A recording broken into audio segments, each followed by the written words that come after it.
চাচা দাঁড়ান, আপনি এই কবর খুঁড়বেন না। কেন বাবা?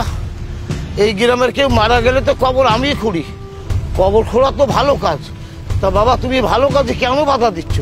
চাচা আমি জানি আপনি ভালো কাজ করেন, কিন্তু এই সমাজে এদের মতো বড় লোকদের কবর আপনি খুঁড়বেন না। আপনি জানেন না সব কাজ মাথায় নিতে নেই, পারলে ওরা অন্য কাউকে দিয়ে সব কবর খুঁড়ুক, আপনি এই কবর খুঁড়বেন না। এই কামরুল, তুই আমার বাবার কবর খোঁড়া নিষেধ করার কে? তুই জানিস না আমি কার সন্তান, আর তুই আমার বাবার কবর খোঁড়া নিষেধ করিস? এই তোর কি এই গ্রামে থাকার ইচ্ছা আছে, না এই গ্রাম থেকে তোকে বের করে দিব? বাবা কামরুল, তুমি কেন এইভাবে কথা বলছো? ব্যাপারটা কি আমাকে একটু খুলে বলো তো। এই কি হয়েছে সেটা তোমার জানার দরকার কি? তোমার কাজ কবর খোঁড়া, তুমি কবর খোঁড়ো। চাচা দাঁড়ান, আমি বললাম না আপনি এই কবর খুঁড়বেন না? আগে আমার পুরো কথা ক্লিয়ার হবে, তারপর কবর খুঁড়বেন। এই কামরুল, তুই যদি এখানে আর একটা উল্টা পাল্টা কথা বলিস, এই গ্রাম থেকে কিন্তু তোকে বের করে দিব। মঞ্জু ভাই, আপনি কি আপনার গায়ের জোরে কথা বলছেন, নাকি আপনার বংশের জোরে কথা বলছেন, নাকি অহংকারের জোরে কথা বলছেন? আমরা গরিব বলে কি আমরা মানুষ না? না, তোদের মতো মানুষদেরকে আমরা মানুষ মনে করি না। এই তুই জানিস না এই গ্রামের সবাই আমাদেরকে সম্মান করে আর কতটা ভয় পায়? আর তোদেরকে কে ভাই চিনে? আরে আমাদের মতো মানুষ তো আপনাদের তখনই লাগবে যখন আপনার পরিবারে কেউ মারা যাবে, কারণ দাফন কাফনের জন্য তো আমাদের মতো গরিব মানুষই আপনাদের প্রয়োজন। এই কামরুল, তুই কি বলতে চাচ্ছিস? তুই এত ঘুরিয়ে পেঁচে না বলে ক্লিয়ার করে বল। আর তুই কেন আমার বাবার কবর খোঁড়া বারবার নিষেধ করছিস? হ্যাঁ বাবা কামরুল, তুমি কি বলতে চাও ক্লিয়ার করে বলো তো। তোমার জন্য আমি দাঁড়িয়ে আছি, কবর খুঁড়তে পারছি না, ওদিকে লাশ নিয়ে ওরা অপেক্ষা করছি। হ্যাঁ চাচা, আজকে সবকিছু আমি ক্লিয়ার করে বলবো, কারণ আজকে আমার বলার সময় এসেছে। মঞ্জু ভাই, গত 6 মাস আগে না আপনার মা মারা গেলেন? হ্যাঁ, মার তো বয়স হয়েছিল, মা মারা গেছে। কিন্তু আমি একটা জিনিস বুঝলাম না, আমার মায়ের মরার সাথে এই কবর খোঁড়ার সম্পর্কটা কি? সেটাই আপনাকে ক্লিয়ার করে বলবো। আচ্ছা ভাই, একটা কথা বলুন তো, গত 6 মাস আগে যখন আপনার মা মারা গিয়েছিল, তখন সর্বপ্রথম কে কবর খুঁড়তে এসেছিল? কেন এই আলী ভাই এসেছিল? আলী ভাই তো সবসময় এইসব কাজই করে। আচ্ছা, গত 7 দিন আগে তো আপনার বোনের বিয়ে আপনি খুব ধুমধাম করে দিয়েছেন, তাই না? হ্যাঁ দিয়েছি, কিন্তু আমি একটা জিনিস বুঝলাম না কামরুল, তুই এখানে এসে এই ধরনের কথা কেন বলছিস? শোন কামরুল, তোর উল্টা পাল্টা কথা শোনার সময় আমার নাই। এই আলী ভাই, কবর খুঁড়ো। জি ভাই। চাচা দাঁড়ান, আমি বললাম না আমার কথা শেষ না হওয়া পর্যন্ত আপনি কবর খুঁড়বেন না? বাবা কামরুল, তুমি কি ঠিক আছো? আমার জানা মতে তুমি একজন ভালো মানুষ, পরোপকারী মানুষ, তবে অন্যের বিপদে তুমি কেন বাধা দিচ্ছ? চাচা, কিছু মানুষের ভেতরের মানুষটাকে জাগিয়ে তোলার জন্য তার বিপদের মুহূর্তে শক্ত হয়ে দাঁড়িয়ে কথা বলতে হয়, কারণ সুখের সময় মানুষ মানুষকে মনে রাখে না। আচ্ছা একটা কথা বলুন তো, গত 7 দিন আগে যে মঞ্জু ভাইয়ের বোনের বিয়ে খুব ধুমধাম করে দিয়েছে, আপনাকে কি দাওয়াত দিয়েছিল? কি মোড়ল সাহেবের বোনের বিয়ে হয়েছে? এ তো আমি তোমার মুখ থেকে প্রথম শুনলাম। মঞ্জু ভাই, আপনার বোনের বিয়েতে আপনি আলী চাচাকে দাওয়াত দেননি কেন? আপনার কি আয়োজনে কম ছিল নাকি অন্য কোনো বিষয়? আয়োজনে কম থাকবে কেন?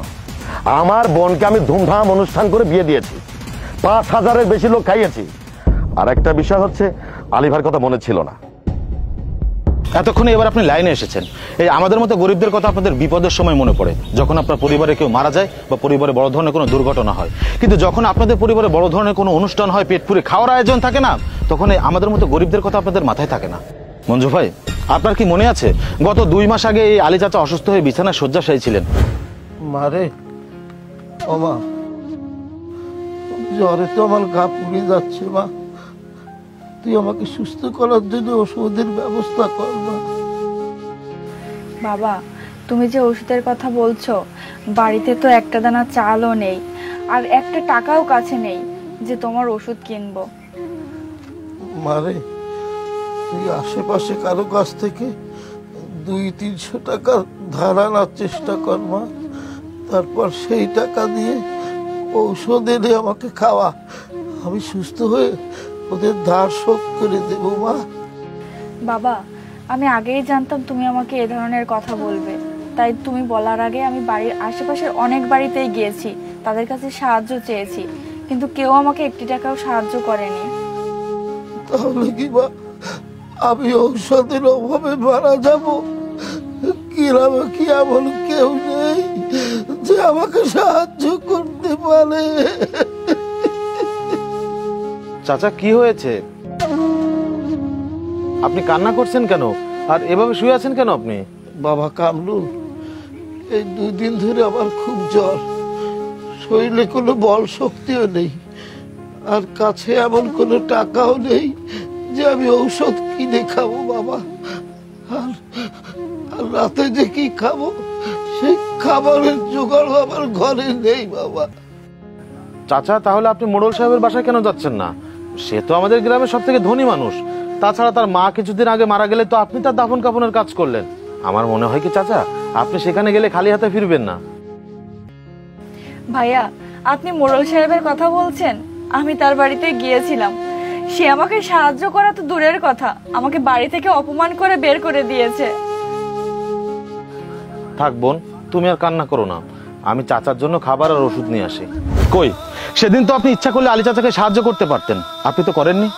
আচ্ছা, আপনাকে একটা কথা বলি মঞ্জু ভাই, আপনি কি কোনোদিন দেখেছেন কোনো মানুষ মারা গেলে কোনো ধনী বা কোনো কোটিপতি লোক এসে এই কবর খোঁড়ার কাজ করছে? আপনি দেখেননি, আর কোনোদিন দেখবেনও না, কারণ কোনো ধনী বা কোনো কোটিপতি লোক এসব কবর খোঁড়ার কাজ করে না। এসব কবর খোঁড়ার কাজ কারা করে জানেন?